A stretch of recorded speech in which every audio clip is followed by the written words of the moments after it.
गुरुजी का पार्थिव शरीर उनके पैतृक गांव नेमरा पहुंच चुका है और अब उनके आवास पहुंचने ही वाला है।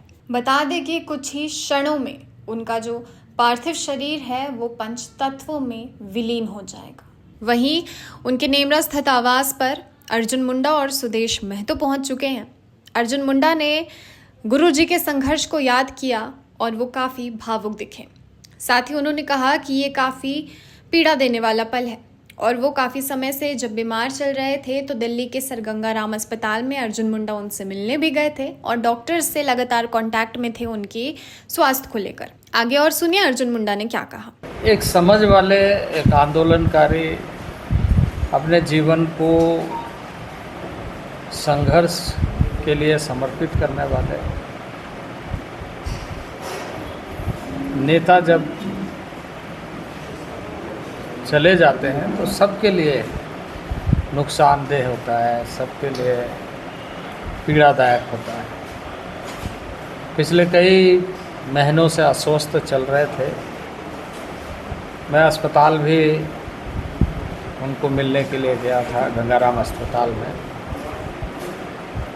और वहाँ के चिकित्सकों के साथ मेरा हमेशा संपर्क रहता है। गंगाराम अस्पताल के वरीय चिकित्सकों से सूचनाएं मिलते रही और काफ़ी संघर्ष के बाद भी वो वहाँ से वापस नहीं आ पाए। आज हमारे बीच में नहीं है। झारखंड के लिए बहुत बड़ी क्षति मैं मानता हूँ। व्यक्तिगत रूप से कई वर्षों तक उनके साथ, उनके नेतृत्व में काम करने का मौका मिला।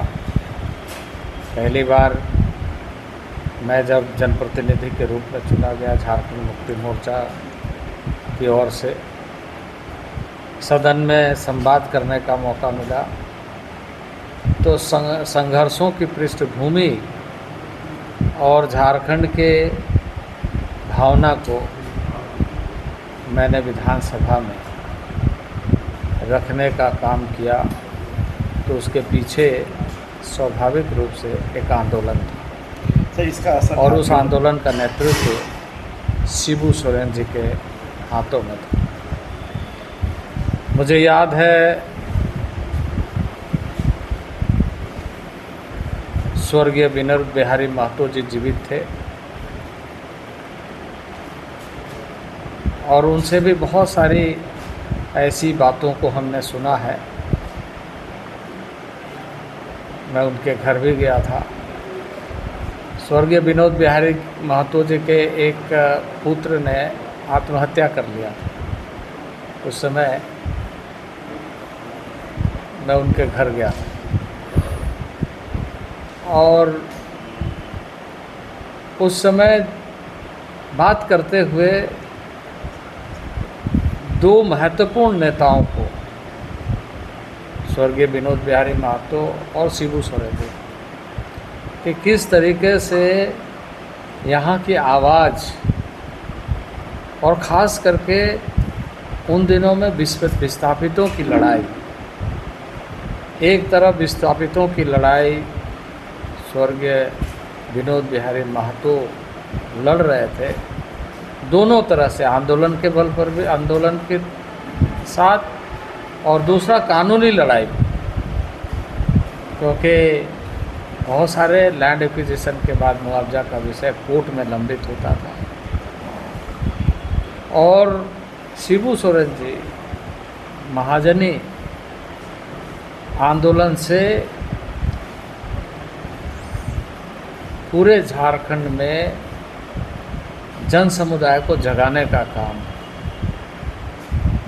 बहुत, जिसे कहा जाए कि 24/7 मेहनत करने वाला। उन दिनों में मुझे बहुत सारे। साथ ही सुदेश महतो ने कहा कि झारखंड आंदोलन के स्तंभ हमारे बीच अब नहीं रहे और अब गुरुजी की छाया हमारे साथ नहीं है। वो भी गुरुजी को याद कर भावुक हो गए और आगे उन्होंने क्या कुछ कहा आप वो भी सुनिए। आज हमारे बीच झारखंड आंदोलन के स्तंभ और इस राज्य के एक बड़े चेहरा में, राजनीतिक बड़ा चेहरा आज हमारे बीच से निकल लिए, चले गए। उनका साया इस राज्य से अब छूट गया है। तो एक बड़ों का और ऐसे संघर्षशील जीवन जीने वालों का और फिर इस राज्य की कल्पनाओं को यथार्थ का नेतृत्व देने वाले का अगर हमारे बीच नहीं है तो ये हमारे लिए बहुत बड़ा लॉस है, क्योंकि उनके लिए ज़्यादा लॉस है जो इस विचार के इर्द गिर्द ज़्यादा थे। तो इन विचारों को पुनर्स्थापित करना या पुनर्जीवित करना या फिर यथावत रखना आज की सबसे बड़ी चुनौती आने वाले समय में हमारा होगा। हमने कहा कि नियति है कि लोगों का जाना होता है, लेकिन हम कभी जीवन में ऐसे सपना भी नहीं सोच सकते ऐसे विचारक हमारे बीच से जाए, हमारे बीच से जुदा या रुखसत हो, ऐसा हम कभी नहीं चाहते थे। लेकिन नियति के आगे हम सब मजबूर हैं और आज वो हमारे बीच नहीं रहे। उम्मीद होगी यही कि इनके विचार, उनके जो स्थापित मूल्यों को ये आने वाली पीढ़ी आत्मसात करके आगे बढ़े, ताकि झारखंड, झारखंडियत और झारखंड की स्थापना के उद्देश्य को हम लोग जीवित रख सकें।